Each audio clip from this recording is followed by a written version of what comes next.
Hello everyone, welcome back to Quest for Nectar, and here I am sat in front of my bookshelf, and that can only mean one thing: it's time for my March nature reading wrap up.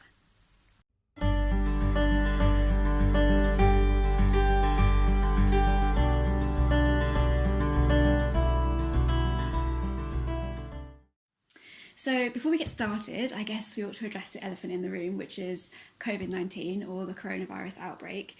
And I've seen quite a lot going around online and on Instagram about productivity and about how having all this extra time is really good for us. It means that we can get all these different things that we want to do but normally don't have the time to do done.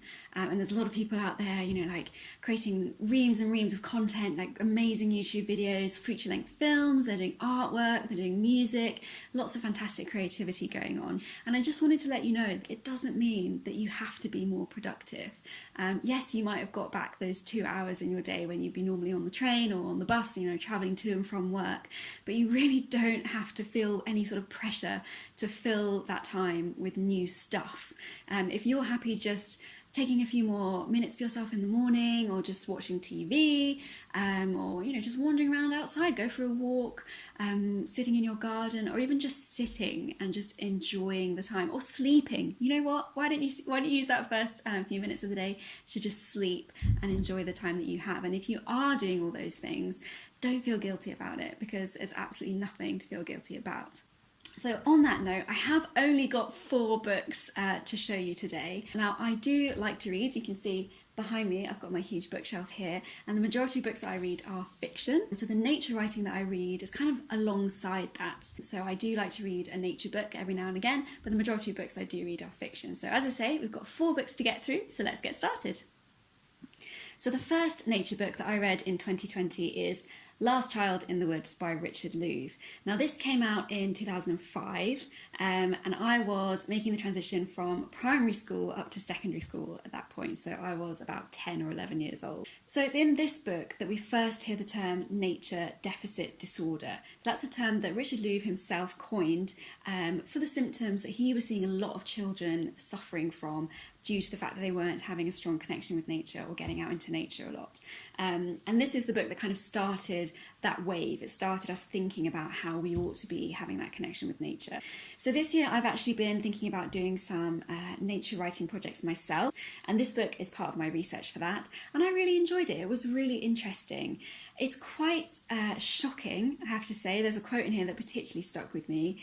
Richard asks, I think it's a boy of about 12, where do you like to play? And the boy says, I don't like to play outside because all the power outlets are inside. Which I think just sums this book up in a nutshell. If you work with children or you work in education, especially in terms of like nature connection and getting young people out and about enjoying nature, then I think this one is a real must read. Next up, we have The Nature Fix by Florence Williams. So this one is a little bit thinner than The Last Child in the Woods, so it's a little bit more digestible. It's on a very similar topic. It's about how nature can make us feel happier, healthier in ourselves and in our modern lives. Florence, she travels the world interviewing scientists and people that have made it their job or their mission to find out how nature impacts us as humans. She takes part in a lot of scientific experiments, so she has like nodes stuck to her head. She goes forest bathing in Japan and Korea, so she really tries to dig deep and get beneath all the kind of, those magazine articles all about mindfulness and getting outside and meditation. She really tries to get to the nitty-gritty of what they're actually doing in terms of helping us mentally and physically. And it is a really fun book. She has a really nice, snappy, fast-paced style as well. So it is a non-fiction book, obviously, but it does read a little bit more like a travel book. It's got a little bit more of an oomph to it, I guess. So if you're looking for something that's a bit like Richard Louv's book, but a bit snappier, a bit quicker, a bit more fast-paced, then I'd definitely give Florence's book a read as well. Next up, we have one from my Christmas list, which is 8 Master Lessons of Nature by Gary Ferguson. And I was really, really pleasantly surprised by this book. I mean, I thought it was going to be a good book, but it really is unlike anything I've ever read before when it comes to nature writing.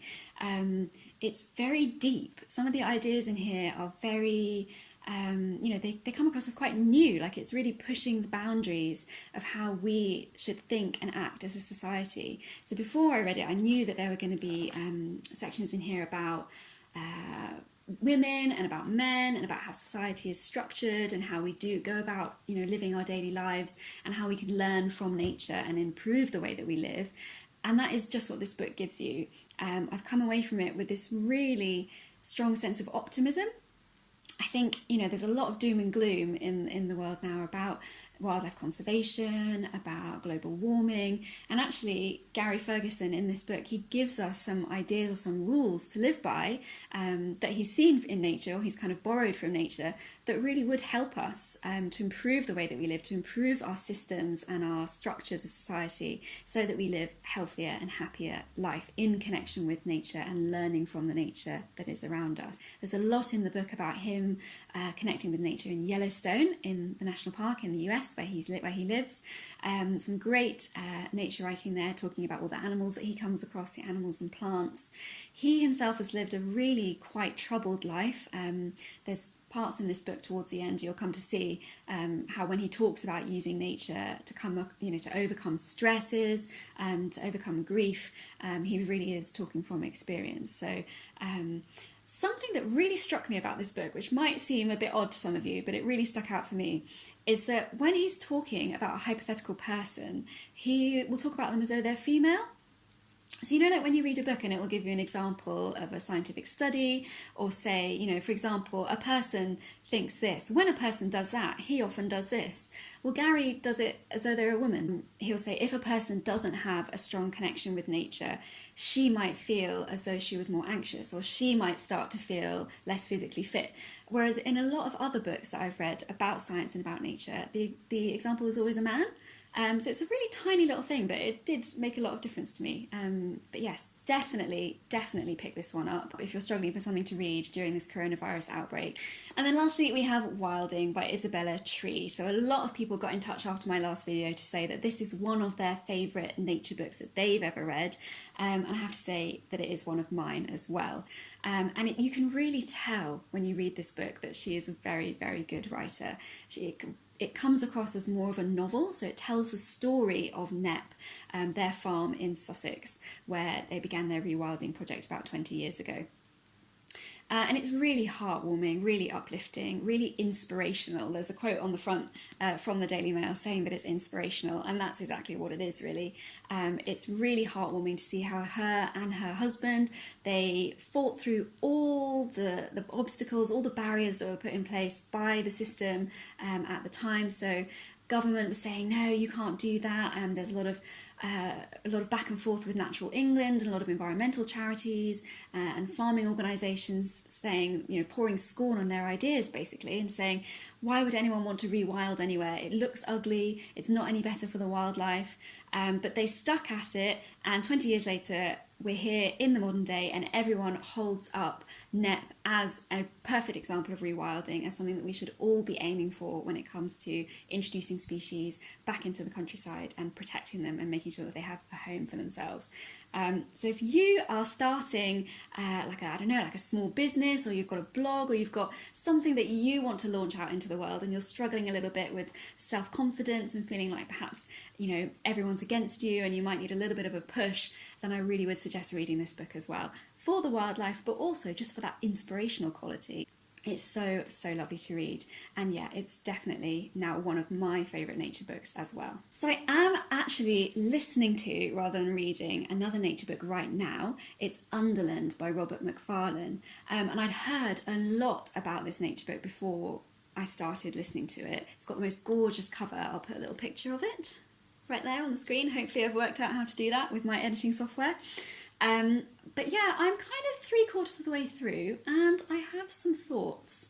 Now this book gets a lot of 5-star reviews. A lot of people absolutely love this book, and I have to say I am not one of them.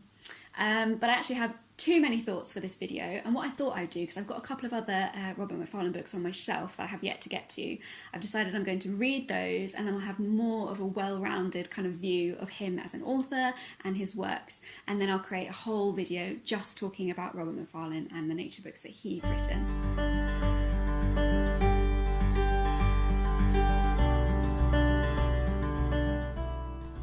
Thank you so much for watching, everyone. I really hope you've enjoyed hearing about the nature books that I've read so far in 2020.